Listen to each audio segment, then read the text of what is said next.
right hand to right. Left, flank, huh!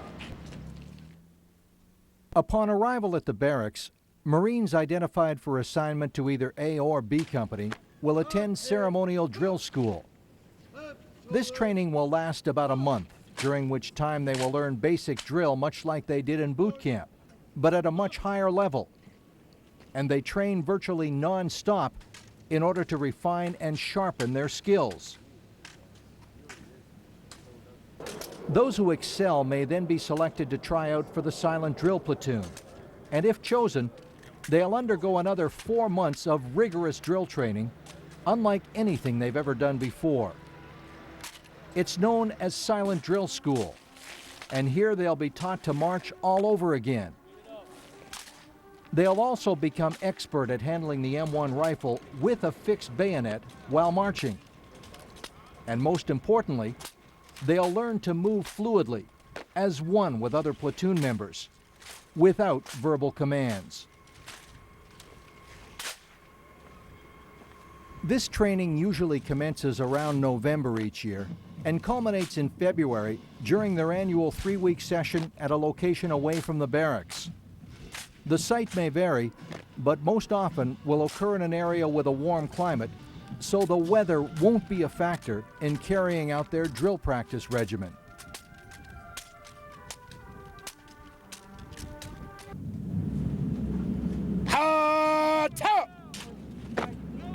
Turn, left shoulder,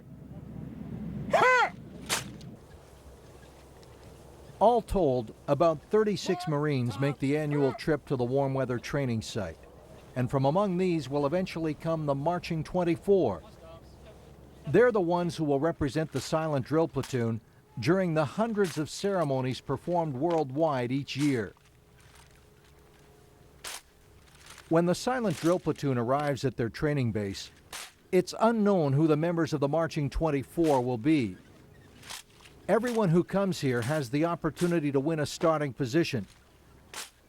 Much like a professional football team in the preseason, they're all trying to impress the coach and win a permanent spot on the roster before the final cut is made.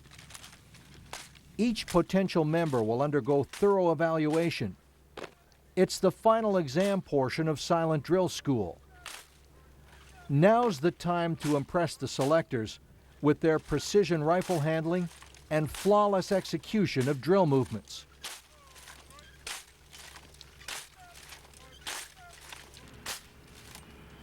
Finally, after intense competition, the selections are made and the Marching 24 is announced. But there's little time to celebrate the accomplishment. In just a few short days, they'll begin the annual West Coast Battle Color Ceremony tour, along with the Marine Drum and Bugle Corps and the Marine Corps Color Guard. Before that first live performance, though, it's back to the parade deck for more grueling practice.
They all know by now that among the thousands who will see their performances, many will leave with a new and lasting impression of what it is to be a Marine.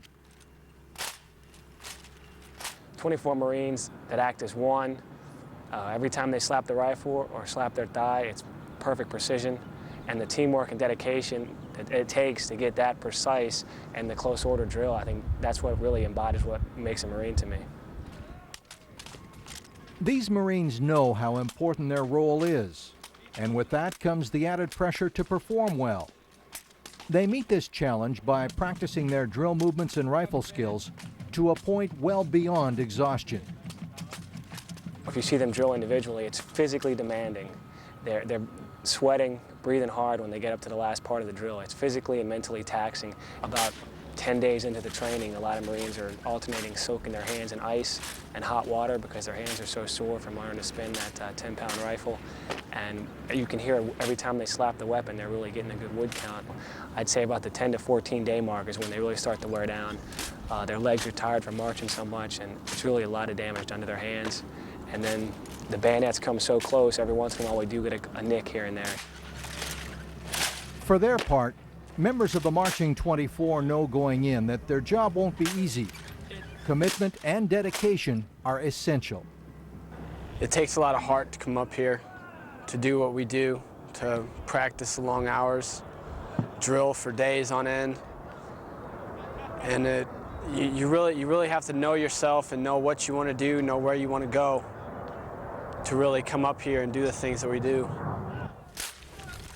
The epitome of discipline, camaraderie, and teamwork. That's the silent drill platoon. These same attributes can usually be found on any team that possesses a winning attitude and performs with the heart of a champion. And putting it all together is the role of the coach, teacher, or mentor. In the case of the silent drill platoon, that task falls to the drill master, a seasoned veteran of the team. It's up to him to help prepare everyone for the grueling parade season that awaits. Aside from teaching the drill, a big part of it is being able to choreograph it, exactly what it's going to look like, taking things into consideration such as lighting. Friday night, for instance, a Friday night parade sequence, the Marines have to get used to spinning underneath the lights and being able to execute the movements with as very little help from the lights as possible. It's time to get out and do it. It's now the job of each individual platoon member to learn the routine for his position. As with a sports team, everyone has a specific function, and the performance of the team as a whole depends upon proper execution of these assigned tasks.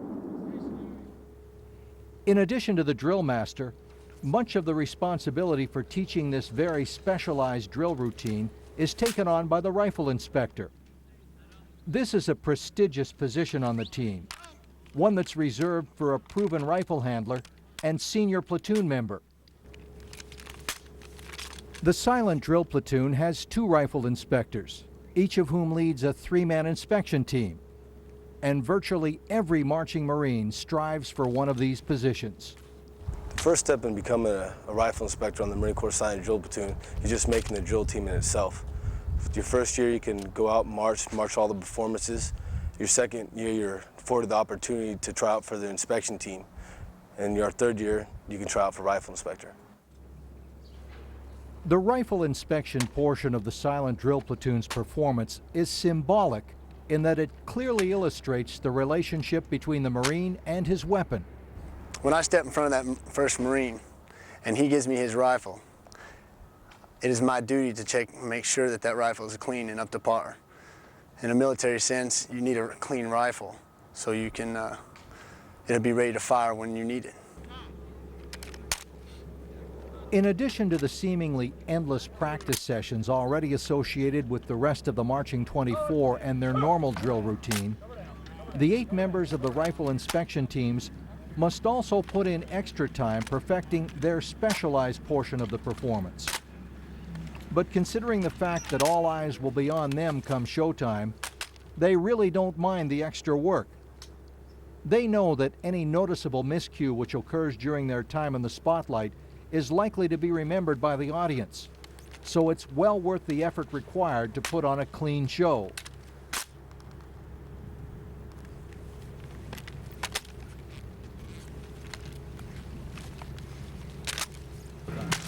Now, you might think that after a spot on the Marching 24 has finally been secured, a natural tendency would be to let up just a little. But that's far from being the case.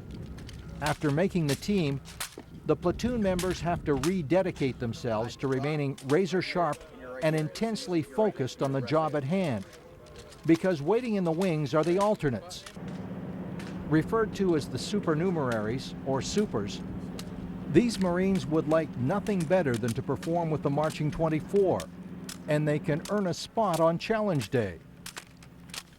Once a super feels he's ready, he can challenge a current member to one-on-one drill competition. If he wins, he's in.